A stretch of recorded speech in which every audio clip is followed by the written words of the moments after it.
Hello everyone, so today we are going to start ecosystem chapter of class 12th biology। तो ये जो unit है हमारे जिसमें हमारे 4 चैप्टर कंक्लूडेड है। इकोसिस्टम हो गया, बायोडाइवर्सिटी और अपना इन्वायरमेंटल इशू, ठीक है, मतलब एक और चैप्टर है। तो ये जो चारों चैप्टर हैं इस यूनिट के, ये जो है एनसीईआरटी बेस्ड है। मतलब समझ रहे हो कि जो भी क्वेश्चन यहाँ से इस यूनिट से उठ के आता है वो मेजरली जो आपके एनसीईआरटी आप रीड करते हो वो एनसीईआरटी से ही होता है। और ये ज़्यादातर इसमें जो है फैक्चुअल चीज़ें हैं, यानी कि आपको याद रखने वाला डाटा है इसमें, ठीक है, इस पूरी यूनिट में। तो इकोसिस्टम चैप्टर हम स्टार्ट करते हैं। तो इसमें ये क्या होता है, सबसे पहले बात करेंगे कि जो भी ऑर्गेनिज्म होते हैं सेम स्पीसीज़ के, उसे हम क्या कहते हैं, पॉपुलेशन। ठीक है, जितने भी सेम स्पीसीज़ के ऑर्गेनिज्म होंगे वो पॉपुलेशन होते हैं। जैसे कि वो ह्यूमन बींग्स की पॉपुलेशन हो सकती है, कुत्ते की पॉपुलेशन हो सकती है, वो बर्ड्स की हो सकती है, ठीक है। सॉरी।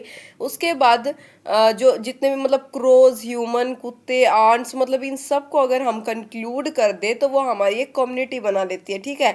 एक अगर सेम स्पीसीज के ऑर्गेनिज्म की बात करें तो उसे हम कहेंगे पॉपुलेशन, लेकिन अगर हम बहुत सारी स्पीसीज को कंक्लूड कर दे तो वो हमारी बना देती है कम्युनिटी, ठीक है, जिसे हम बायोटिक भी कहते हैं। प्लस ए बायोटिक क्या होता है, जो नॉन लिविंग होती है। तो बायोटिक प्लस ए बायोटिक हमारा क्या बनाता है, इकोसिस्टम। इकोसिस्टम में हम 4 चीज़ें समझते हैं, प्रोडक्टिविटी, डिकम्पोजिशन, एनर्जी फ्लो और न्यूट्रिएंट साइक्लिंग। तो प्रोडक्टिविटी क्या है, तो यहाँ पे सबसे पहले इन चारों में से हम एनर्जी फ्लो को समझते हैं कि एक फूड चेन में एनर्जी फ्लो क्या होता है।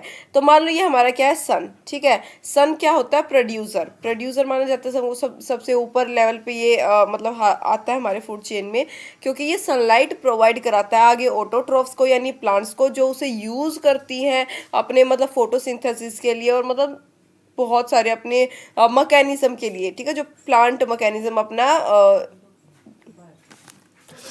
तो ये क्या करते हैं, ऑटोट्रॉफ्स यानी plants use some amount of total energy. मतलब कि ये कुछ अमाउंट जो है, जितना भी सन उसको एनर्जी प्रोवाइड कराते हैं ऑटोट्रॉफ्स को, उसका कुछ अमाउंट टोटल एनर्जी का ये सन से यूज करते हैं। यानी कि मतलब 50% तो ये ले लेते हैं, ठीक है, जिसको हम फोटोसिंथेटिक एक्टिव रीजन कहते हैं। मतलब फोटोसिंथेटिकली एक्टिव रीजन जो होता है प्लांट्स का, ऑटोट्रॉफ्स का, उसमें इस एनर्जी को एंट्रैप करते हैं। लेकिन जो एक्चुअली ये यूज़ करते हैं वो इस 50% का 2 से 10% ही ये क्या है, यूज़ करते हैं। उसके बाद ये हार्बीवोर पे एनर्जी ट्रांसफर होती है, फिर प्राइमरी कार्निवोर आते हैं, फिर टॉप कार्निवोर आते हैं, ठीक है। तो ये हमारा क्या है, एनर्जी फ्लो है एक फूड चेन में, जिसको हम क्या कहते हैं, देखो ये ट्रॉपिक लेवल 1 होता है हमारा, ये ट्रॉपिक लेवल 2 होता है, ये 3 और ये 4। इन्हें हम हार्बीवोर को प्राइमरी कंज्यूमर भी कह सकते हैं, और उसको प्राइमरी कार्निवोर को सेकेंडरी कंज्यूमर, और टॉप कार्निवोर को टर्शरी कंज्यूमर, ठीक है। ये हमारी क्या है, इसको हम ग्रेजिंग फूड चेन भी कहते हैं। जो हमारी फूड चेन ऑटोट्रॉफ से स्टार्ट हो, यानी कि यहाँ से ऑटोट्रॉफ से स्टार्ट हो, ये सन तो भाई प्रोड्यूसर है, ठीक है, सनलाइट प्रोवाइड कराते हैं। तो जो भी हमारी फूड चेन क्या है ऑटोट्रॉफ से स्टार्ट होगी वो हमारी होती है ग्रेजिंग फूड चेन, ठीक है। नेक्स्ट बात करेंगे डेट्रिटस की। अब ये डेट्रिटस क्या है, नॉन लिविंग ऑर्गेनिक मैटर। अब देखो मतलब जितना भी इसमें जो डेट्रिटस में क्या क्या कंक्लूड होते हैं, जितना भी फिशन मटेरियल होगा, ठीक है, और मतलब यानी कि एक्सक्रीटा जो होता है, डेड लीव्स हो गए, डेड बॉडीज हो गई, मतलब जितनी भी सड़ी गली चीज़ें होती हैं, मतलब नॉन लिविंग जो ऑर्गेनिक मैटर होगा उसे डेट्रिटस कहते हैं, ठीक है। अर्थवर्म क्या करते हैं, इस डेट्रिटस को यानी जो नॉन लिविंग ऑर्गेनिक मैटर है इसको छोटे छोटे पीसेज में ब्रेक कर देते हैं। उसके बाद जो फंगी और बैक्टीरिया है इसके ऊपर फर्दर एक्ट करती हैं और इसे सूटेबल बना देती हैं कि ये रूट्स।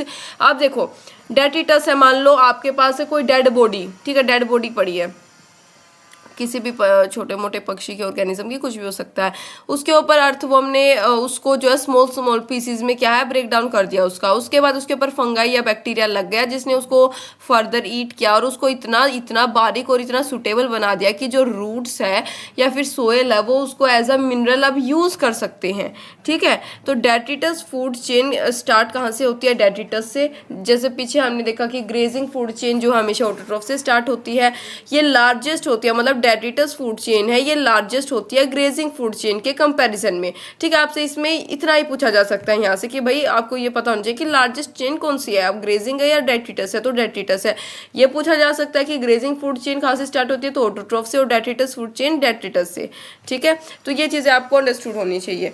हाँ, एक और बात, अभी ये नोट्स यहाँ से करने के बाद आपको पूरा एक थोरोली रिवीजन मतलब रीडिंग ले लेनी है एनसीईआरटी की बुक की, मतलब लाइन टू लाइन आप ये मतलब ये ऐसे चैप्टर है कि इन चारों को आप लाइन टू लाइन बिल्कुल रीड करें, फॉर ग्रांटेड ना लें, क्योंकि ये जो चैप्टर है स्कोरिंग है, ठीक है। इसमें डाटा मैं बता रही हूँ ना, डाटा याद करने वाली चीज़ें बहुत सारी, कुछ समझने वाले भी हैं नो डाउट, लेकिन याद रखने वाला ज़्यादा कंसेप्ट है, तो इस चीज़ को आप एनसीईआरटी से थोरोली रीड कर लें।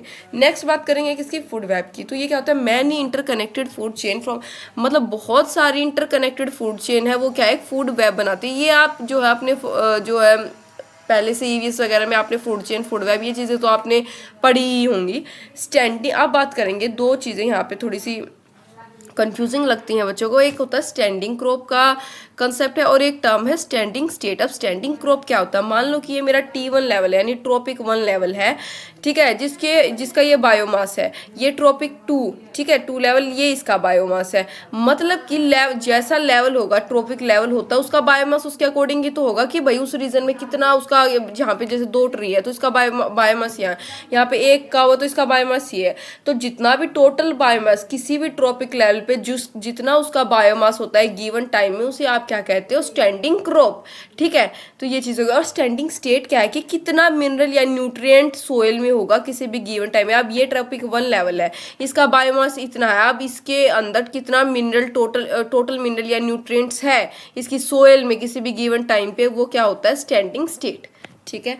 अब बात करेंगे 10% लो की। द 10% लो क्या होता है, ये तो यहाँ पे मैंने कोई भी डायग्राम कंक्लूड नहीं किया है, जो हमारी एनसीईआरटी की बुक में ऑलरेडी दे रखे हैं वो चीज़ें मैंने यहाँ पे नहीं कंक्लूड की है, ठीक है। क्योंकि देखो भाई, जो चीज़ें एनसीईआरटी की बुक में डायग्राम में है ऑलरेडी, तो वहाँ पे खाम का इसको उनको ऐड करके यहाँ पे कोई बेनिफिट नहीं है, वो आप वहाँ से देख सकते हो सिंपली। तो 10% लो क्या होता है कि 90% ऑफ एनर्जी इज लॉस्ट, कि 90% जो एनर्जी होती है वो एज हीट लॉस हो जाती है हर एक ट्रॉपिक लेवल पे, और सिर्फ 10%। अब क्या कहना चाह रहे हैं ये कि भाई अब पीछे हमने देखा था कि कुछ लेवल होते हैं कि हमारा ऑटोट्रोफ्स है, फिर कार्निवोर है, फिर प्राइमरी कंज्यूमर, मतलब ये थी अपना पीछे पूरी चेन थी एक। तो इसमें क्या होता है कि हमेशा एक लेवल से दूसरे लेवल पर सिर्फ 10% एनर्जी ही पास होती है, जो 90% एनर्जी है वो हीट में उसका लॉस हो जाता है। मतलब जैसे कि पास ये ऐसा सोच सकते हो कि भाई सन के पास 100% एनर्जी वो आगे ट्रांसफर कर रहा है, तो 10% ही एनर्जी ट्रांसफर होगी, 90% जो है मान लो कि उसके ट्रांसफर करने में ही क्या है, खत्म हो गई, ठीक है। तो हीट मतलब हीट के तौर पे उसका जो है लॉस हो जाता है, और 10% एनर्जी फर्दर आगे पास होती रहती है, ठीक है। नेक्स्ट बात करेंगे किसकी, प्रोडक्टिविटी। प्रोडक्टिविटी क्या चीज़ है कि मान लो ये सन है, ठीक है, इसने ये T1 लेवल है जिसका ये बायोमास इतना है, ठीक है, इसने इसको क्या दिया, सनलाइट दिया। तो यहाँ पे क्या हुआ, ये छोटा पेड़ था पहले, ठीक है, इसका बायोमास इंक्रीज हो गया। फिर ये एक स्मॉल कैटल ने इसको खाया, इसको किसको, इस पौधे को। तो पहले वो छोटा था, खा कर अब क्या हो गया, वो बड़ा हो गया, मतलब इसका बायोमास इंक्रीज हो गया। तो यही प्रोडक्टिविटी होती है कि भाई मतलब उसके बायोमास में कितना इंक्रीज हो रहा है, ठीक है, किसी भी ट्रॉपिक लेवल पे बायोमास कितना बढ़ रहा है, उसे हम क्या कहते हैं, प्रोडक्टिविटी। तो ये दो टाइप की यहाँ पे चीज़ें हम पढ़ेंगे। एक प्राइमरी प्रोडक्शन। प्राइमरी प्रोडक्शन क्या होता है, इंक्रीज इन बायोमास में इंक्रीज होना T1 लेवल पे किसी भी यूनिट एरिया में, ठीक है, यूनिट एरिया में। अब यहाँ पे क्या देखो, ये बायोमास जो इंक्रीज हो रहा है इसका T1 लेवल पे, ट्रॉपिक 1 लेवल पे एक यूनिट एरिया में, ठीक है। और प्राइमरी प्रोडक्टिविटी क्या होता है, यानी PP, rate of primary production per unit. बस अब इसको आपको पर यूनिट टाइम कर देना है, ठीक है। ये जो प्राइमरी प्रोडक्शन का पर यूनिट टाइम अगर आप निकाल देते हो तो वो आपकी होती है प्राइमरी प्रोडक्टिविटी। आप देखो कैसे, मान लीजिए ट्रॉपिक 1 लेवल है जो 100 kg है, ये है 1000 kg, ठीक है। एक साल बाद का आप अगर इसको देखो तो एक साल बाद तो 100 से 1000 kg में ये क्या है, कन्वर्ट हो गया। तो जो प्राइमरी प्रोडक्टिविटी निकल के आई वो कितनी होगी, यहाँ पे 900 kg, ठीक है, क्योंकि 100 पहले थी, 1000 हो गई तो 900। तो यहाँ पे आप क्या लिखते हो, प्राइमरी पर यूनिट टाइम अगर आप निकालते हो तो क्या आएगा, 900 kg पर kilometre square per year inversely proportional. ठीक है, तो ये आपके पास क्या आ गई, प्राइमरी प्रोडक्टिविटी आ गई। नेक्स्ट बात करेंगे किसकी, तो ये भी दो टाइप की होती है primary productivity, gross primary productivity and एक होती है net primary productivity. Gross primary productivity क्या होगी कि भाई मान लो ये लाइट है, ये सनलाइट है, ठीक है, तो यहाँ पे ये हमारे पास एक प्लांट है, ये इसके ग्लूकोज यहाँ पे जब प्लांट जो है इस सनलाइट को एंट्रैप करता है तो ये केमिकल एनर्जी में इसको क्या है, इसको मतलब इसका केमिकल एनर्जी में ये चेंज हो जाती है। ठीक है, तो यहाँ पे ये एनर्जी जो भी चेंज होती है ये अब दो काम के लिए यूज़ की जा सकती है प्लांट के। एक तो ये फॉर ग्रोथ यूज़ करेगा जिसको हम कहते हैं ग्रोस प्राइमरी प्रोडक्टिविटी। दूसरा क्या करेगा, ये ग्लूकोज प्लस ऑक्सीजन दोनों को मिला के एटीपी की फॉर्मेशन करता है, यानी एरोबिक रेस्पिरेशन। इसी को आप क्या कहोगे, नेट प्राइमरी प्रोडक्टिविटी। यानी अगर आप ग्रोस प्राइमरी प्रोडक्टिविटी में से रेस्पिरेटरी लॉस को माइनस कर दो तो आपके पास आ जाता है नेट प्राइमरी प्रोडक्टिविटी। ठीक है, सेकेंडरी प्रोडक्टिविटी की बात करें तो increase in biomass at T2 level पर यूनिट। मतलब अब पीछे प्राइमरी प्रोडक्टिविटी में हम ट्रॉपिक जो है लेवल 1 की बात कर रहे थे, उसके बायोमास में इंक्रीजमेंट की बात की थी।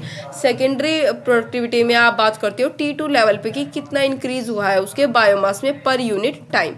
ठीक है, आप बात करेंगे प्रोडक्टिविटी ऑफ ओशन। ओशन की प्रोडक्टिविटी कितनी है, मतलब ओशन जो है हमारे ओवरऑल अर्थ में ये 70% ऑफ अर्थ सरफेस को कवर करता है। ठीक है, टोटल अर्थ की प्रोडक्टिविटी कितनी है, 170 बिलियन टन्स पर ईयर। ठीक है, जिसमें लैंड की कितनी है 115 और सी की 55 बिलियन टन। ठीक है, तो ये सी की प्रोडक्टिविटी इतनी कम क्यों है जबकि 70% ऑफ द अर्थ सरफेस तो भाई हमारे ओशन वगैरह ने कवर कर रखा है, तो फिर भी जो प्रोडक्टिविटी निकल के आती है अर्थ की टोटल वो लैंड से ज़्यादा और सी से कम। ऐसा क्यों, दो रीज़न है इसके, क्योंकि जो सनलाइट है वो penetrate only up to, sunlight जो ओशन में सिर्फ और सिर्फ 15 mm तक ही वो पेनिट्रेट कर पाती है। पेनिट्रेट मतलब उसके अंदर तक जा सकती है, उससे नीचे जो है सनलाइट नहीं जाती, और सनलाइट नहीं जाती तो भाई जहाँ पे सनलाइट नहीं जा रही वहाँ पे लाइफ पॉसिबल नहीं है। ठीक है, ये सनलाइट जो है जिसको जो सन को प्रोड्यूसर का जो ये मिला हुआ है, ये एक उपाधि आप कह सकते हो, ये ऐसे ही नहीं मिली प्रोड्यूसर की, क्योंकि सनलाइट एक बहुत मेजर रोल प्ले कर रहा है इस पूरे मतलब अर्थ की लाइफ में। अगर प्लांट्स को एनर्जी, देखो अब सनलाइट नहीं है तो भाई प्लांट्स एग्जिस्ट नहीं कर सकते, क्योंकि सनलाइट के बिना फोटोसिंथेसिस होना इम्पॉसिबल है। ठीक है, मियरली मतलब पॉसिबल चीज़ है ये एक जो मैं कह रही हूँ आपको, और प्लांट्स नहीं है तो भाई हम कैसे सर्वाइव कर जाएंगे जब ऑक्सीजन की आपूर्ति प्लांट से हो रही है और प्लांट्स ही नहीं होंगे तो ह्यूमन बीइंग तो स्टे ही नहीं कर पाएंगे ना। तो ये सारा जो है इस वजह से कि सनलाइट जो है 15 mm तक ही पेनिट्रेट कर सकते हैं, उससे नीचे नहीं, तो वहाँ पे उससे नीचे लाइफ पॉसिबल नहीं है। दूसरा है कि न्यूट्रिएंट डेफिशिएंसी, तो भाई न्यूट्रिएंट की डेफिशिएंसी भी होती है सी में, स्पेशली फॉस्फोरस की, और ये जो फॉस्फोरस हो गया और एक आध पोटेशियम वगैरह, ये एक नाइट्रोजन, ये जो है सोइल की फर्टिलिटी के लिए बहुत इंपॉर्टेंट होते हैं। ठीक है, नेक्स्ट बात करेंगे किसकी, आप डीकम्पोजिशन। डीकम्पोजिशन क्या होता है, डेट्रिटस क्या होता है, अभी मैंने बताया था कि dead leaves, faeces, dead bodies, ये सारे क्या है डेट्रिटस होते हैं। अब ये क्या है, मिनरल एब्जॉर्ब, डेट्रिटस वो सब्सटेंस हो जाता है कि भाई वो ऐसा मिनरल होता है जो प्लांट एब्जॉर्ब कर पाए जिसको। ठीक है, प्लांट एब्जॉर्ब कर पाए। डीकम्पोजिशन एक ऐसा प्रोसेस है जो डेट्रिटस को ऐसे सब्सटेंस में कन्वर्ट कर देता है, ऐसे मिनरल वो बन जाते हैं जो प्लांट्स जिनको एब्जॉर्ब कर पाए, उसी प्रोसेस को आप क्या कहते हो, डीकम्पोजिशन। और ये डीकम्पोजर या डेट्रीवोर्स के द्वारा होता है। दो होते हैं हमारे पास यहाँ पे, एक अर्थवॉर्म है, एक फंगी या बैक्टीरिया। FLCHM ये एक आप याद रखें क्योंकि ये 5 स्टेप जो है यहाँ पे फॉलो होते हैं जो मैं भी बताऊंगी। सबसे पहला step dead leaves. Dead leaves का फ्रेगमेंटेशन होता है। फ्रेगमेंटेशन किसके द्वारा, अर्थवॉर्म के द्वारा। अर्थवॉर्म क्या है, उसको स्मॉल मतलब बिल्कुल स्मॉलर पीसीज में उसका ब्रेक डाउन करा देते हैं, इसको क्या कहोगे आप, फ्रेगमेंटेशन। दूसरा यहाँ पे क्या होगा, ये water soluble nutrient mineral settle. दूसरा यहाँ पे लीचिंग होती है कि मतलब अब ये जो स्मॉलर पीसीज में ब्रेक डाउन हो गया है इनका, जो भी डेड लीव्स हैं, तो इनका क्या होगा, जो वाटर सोल्यूबल न्यूट्रिएंट्स होता है इनमें जो थोड़ा बहुत मिनरल होता है वो नीचे की साइड सेटल डाउन हो जाता है। ठीक है, सेटल डाउन हो जाएगा तो उस प्रोसेस को आप क्या कहोगे, लीचिंग। ठीक है, नेक्स्ट हमारे पास प्रोसेस आता है कैटाबॉलिज्म। तो तो ये जो स्मॉलर यहाँ पे हमारे पास, उसके बाद ये जो बैक्टीरिया और फंगी हैं ये एक्ट करती है इनके ऊपर फर्दर और इनको और स्मॉलर पार्ट में जो है क्या है ब्रेक डाउन करा देती है। देखो ये और स्मॉलर हो गया, जिसको आप क्या कहोगे, कैटाबोलिज्म। ठीक है, कैटाबोलिज्म के बाद ये जो है ह्यूमस, मतलब एक काफ़ी डार्क कलर का होता है, ये ह्यूमस में कन्वर्ट हो जाता है, जिसको आप क्या कहते हो, ह्यूमिफिकेशन। फोर्थ प्रोसेस होता है इसका ह्यूमिफिकेशन हो जाना, जहाँ से मिनरल निकल के आता है, और मिनरल निकल के आता है यानी लास्ट और फिफ्थ स्टेप क्या है, मिनरलाइजेशन। तो ये 5 स्टेप जो होते हैं डीकम्पोजिशन के, पहला है अपना फ्रेगमेंटेशन की स्मॉलर पार्ट्स में जो है अर्थवम उसको डेट्रिटस को ब्रेक डाउन कर देता है। दूसरा हमारा होता है लीचिंग की, जितने भी वाटर सोल्युबल न्यूट्रिएंट उसमें होते हैं वो सेटल डाउन हो जाते हैं। तीसरा हमारे पास आता है कैटाबोलिज्म। कैसा होता है, ये जो बैक्टीरिया और फंगी होते हैं ये फर्दर इसके ऊपर एक्ट करते हैं, इनको और छोटे पीसीज में इनका ब्रेक डाउन करा देते हैं। फिर हमारा आता है ह्यूमिफिकेशन, मतलब ये ह्यूमस में कन्वर्ट हो जाता है। अब ह्यूमस से जो है मिनरल बाहर निकलते हैं, जिसको आप क्या कहते हो, मिनरलाइजेशन। ठीक है, नेक्स्ट बात करेंगे, हाँ ह्यूमस क्या है, एक डार्क अमरफियस सॉलिड होता है। दूसरा है डीकम्पोजिशन की स्पीड के बारे में बात करें कि फास्ट और स्लो कब होती है, इसके ऊपर क्वेश्चन आ सकता है। अच्छा कंसेप्ट है कि डीकम्पोजिशन की स्पीड ज़्यादा या फास्ट कब होती है, जब उसका नाइट्रोजनियस कंपाउंड ज़्यादा हो, शुगर उसमें ज़्यादा हो, मॉइस्चर ज़्यादा हो, टेम्परेचर ज़्यादा हो। स्लो कब होती है, जब काइटिन या लिग्निन की उसमें जो है कंसंट्रेशन ज़्यादा होती है। ठीक है, कभी भी आप देखना कि मॉइस्चर ज़्यादा, ये एग्जांपल अच्छा है कि भाई कोई भी आप ईटेबल सब्सटेंस है आपका, उसको आपने बहुत ज़्यादा मॉइस्चर, उसमें बहुत ज़्यादा मॉइस्चर है, मॉइस्चर वाली जगह पे आपने रख दिया, वो ज़्यादा जल्दी सड़ता है। ठीक है, तो टेम्परेचर ऐसे, अगर गर्मी में क्यों ज़्यादा, गर्मी में खाना ख़राब हो जाता है। ठीक है, तो वो भी एक तरीके का डिकम्पोजिशन, मतलब बेसिकली कि डिकम्पोजिशन की स्पीड ज़्यादा फास्ट कब होती है, इन 4 चीज़ों, 4 कंपोनेंट में इंक्रीज हो जाए। ठीक है, ये 4 फैक्टर अगर बढ़ जाए। और स्लो कब होती है, जब काइटिन और लिग्निन का कंसंट्रेशन इंक्रीज हो जाए। ठीक है, नेक्स्ट बात करेंगे इकोलॉजिकल पिरामिड्स की। अब ये, हाँ ये भी काफ़ी अच्छा नीट पॉइंट ऑफ व्यू से, यहाँ पे हमारे पास क्या है, 3 प्रकार के हम पढ़ते हैं। सबसे पहले यहाँ पे हम सिर्फ इकोलॉजिकल पिरामिड्स में ये 3 स्टेजेस ही लेते हैं। एक तो हम लेते हैं प्रोड्यूसर यानी T1, प्राइमरी कंज्यूमर यानी T2 और सेकेंडरी कंज्यूमर यानी T3। 3 टाइप के हम इकोलॉजिकल पिरामिड्स पढ़ते हैं, नंबर के कंटेक्स्ट में, बायोमास के कंटेक्स्ट में और एनर्जी के कंटेक्स्ट में। सबसे पहले बात करेंगे पिरामिड ऑफ नंबर की। पिरामिड ऑफ नंबर वाला हमेशा याद रखोगे अपराइट पिरामिड बनता है, मतलब नीचे, मतलब ऐसे बिल्कुल नीचे ज़्यादा, फिर उससे कम, फिर ऊपर उससे कम, हमेशा अपराइट पिरामिड यहाँ पे बनता है। लेकिन एक एक्सेप्शन है। एक्सेप्शन क्या है कि जब फॉरेस्ट में सिंगल ट्री के बारे में आपसे पूछा जाए पिरामिड ऑफ नंबर के केस में, उस टाइम जो है आपका ये क्या हो जाता है, इन्वर्टेड बनता है। कैसे, ये एक ट्री है आपके पास, मान लो बेनियन का ट्री है, बेनियन के ट्री पे 10,000 इंसेक्ट रह रहे हैं, उसके ऊपर 500 बर्ड्स क्या है, उसके ऊपर फीड करते हैं। तो बेसिकली क्या हुआ, ये कोई अपराइट तो नहीं बना, नीचे एक ट्री, फिर 10,000 इंसेक्ट, फिर 500 बर्ड, तो कुछ ऐसा यहाँ पे क्या है, ये पिरामिड बनता है। तो ये इसकी एक्सेप्शन थी, बस इतना ही याद रखना है। नेक्स्ट बात करेंगे पिरामिड ऑफ मास की। ये भी एक अपराइट ही बनता है, अपराइट पिरामिड, लेकिन एक्सेप्शन है इसमें भी। एक्सेप्शन क्या है कि कुछ एक्वेटिक इकोसिस्टम, सम एक्वेटिक इकोसिस्टम यानी सी के अगर हम बात करें, उसमें इन्वर्टेड पिरामिड होता है। कैसे, सी है, यहाँ पे क्या है, 100 kg फाइटोप्लैंक्टन है, जिसको आप क्या कहोगे, प्रोड्यूसर। ठीक है, जिसका प्रोड्यूसर होता है, जिसका बायोमास क्या है, कम होता है। ये ज़ूप्लैंक्टन है 10,000 kg का। ठीक है, इसका बायोमास ज़्यादा होता है। ये हमेशा जो 100 kg फाइटोप्लैंक्टन है ये प्रोड्यूस करते हैं एक्स्ट्रा 500 kg। ठीक है, लेकिन ये जो है क्या, ये जो ज़ूप्लैंक्टन है, ये इसका जितना भी ये प्रोड्यूस करते हैं एक्स्ट्रा 500 kg जो बायोमास, ये इसका इनटेक कर लेते हैं।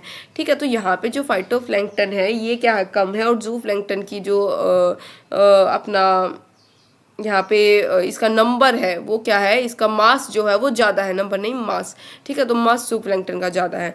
तो बस ये कुछ नहीं, आपको सिर्फ एक्सेप्शन याद रखें कि पिरामिड ऑफ नंबर में एक एक्सेप्शन कौन सी है, फॉरेस्ट वाली, उसमें अपराइट नहीं होता।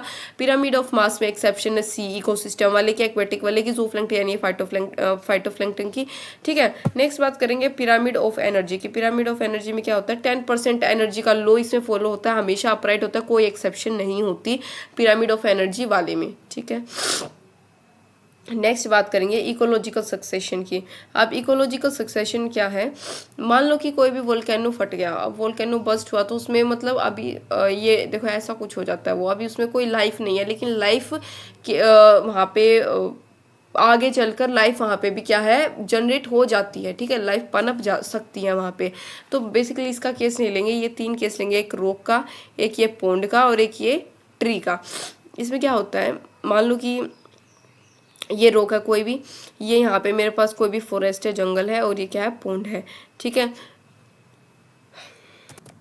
यहाँ पे क्या होता है आपकी वजह से ये रॉक है, रॉक में जो भी लाइफ का संरक्षण होता है उसको आप जीरिक कंडीशन कहते हो, पॉन्ड में हाइड्रिक कंडीशन कहते हो, और एट द एंड या ट्री वाले में मेसिक कंडीशन। तो रॉक में सबसे पहला स्टेप होता है लीचिन। लीचिन को हम पायोनियर स्पीसीज भी कह सकते हैं क्योंकि ये प्रायर स्टेप है इसका। तो लीचिन यहाँ पे क्या करती है, इसको रॉक को जो है, रॉक का जो भी पार्ट है उसको बायरोफाइट्स में कन्वर्ट कर देती है। बायरोफाइट्स फिर क्या है स्मॉलर प्लांट्स में, और स्मॉलर प्लांट्स ये क्लाइमेक्स यहाँ तक क्या है, इसको आप क्लाइमेक्स कम्युनिटी भी कह सकते हो, and convert into life, life में इसको कन्वर्ट कर देती है, ठीक है। ये सारी इसको क्या कहते हैं हम, सीयर स्टेजेस कहते हैं, ठीक है। तो ये सारा प्रोसेस होता है, ये 2 टाइप का, प्राइमरी सक्सेशन और सेकेंडरी सक्सेशन।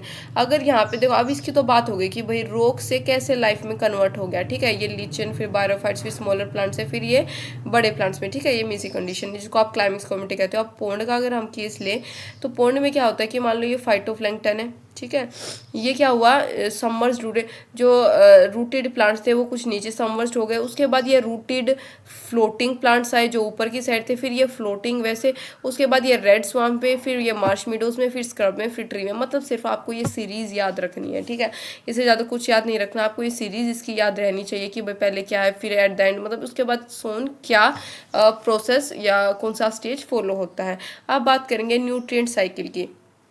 ये न्यूट्रिएंट साइकिल क्या है, एक बायोजियो केमिकल साइकिल होती है, यानी जो बायो का मतलब होता है लाइफ और जियो का मतलब अर्थ।